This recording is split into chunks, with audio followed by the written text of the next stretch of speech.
দিন আমি কিচেনের ভিডিও শর্ট ভিডিওতে দেখিয়েছি, তাই ভাবলাম আজকে যখন একটু সময় পেয়েছি তাই একটু কিচেনটাকে ভালো করে একটু ঘুরিয়ে দেখাই আপনাদেরকে। তো দেখতেই পাচ্ছ এত বড় কিচেনের মধ্যে মাত্র একজনই কাজ করছে। আসলে ব্যাপারটা এরকম নয়। আসলে সকালের টাইমে যখন যারা থাকে তাদের ডিউটি এখন সন্ধ্যের টাইমে শেষ হয়ে যায়, তাই কিচেনে এই মুহূর্তে একাই পরোটা মাস্টার কাজ করছে, উনি পরোটা তৈরি করছেন। তো বাকিরা সবার টাইম শেষ হয়ে গেছে, ডিউটির টাইম, তাই চলে গেছে। তো আমারও টাইম শেষ হয়ে এসছে, প্রায় আর 1-2 ঘন্টার মতন থাকবো। তো চলুন একটু বাইরের দিকটা আপনাদেরকে ঘুরে একটু দেখাই।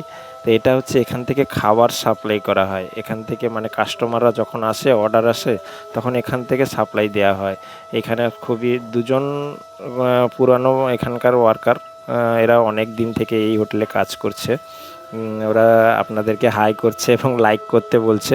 তো বন্ধুরা, একটা লাইক তো অবশ্যই করে দেওয়া দরকার, কারণ এনারা সত্যি বলছি খুবই পুরানো ওয়ার্কার, এবং এনাদের নাম আমি পরে মেনশন করব একটা ভিডিওতে।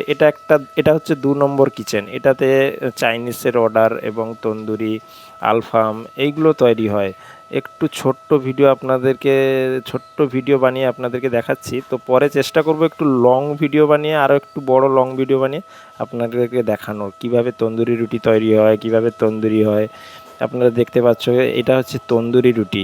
এইটা দিল এবার ভাতটির মধ্যে, দেখতে পাচ্ছ। তো এইরকম ভিডিও দেখতে চাইলে বন্ধুরা প্লিজ আমার চ্যানেলটিকে সাবস্ক্রাইব করে রাখবে এবং ফেসবুকে দেখলে ফলো করে রাখবে।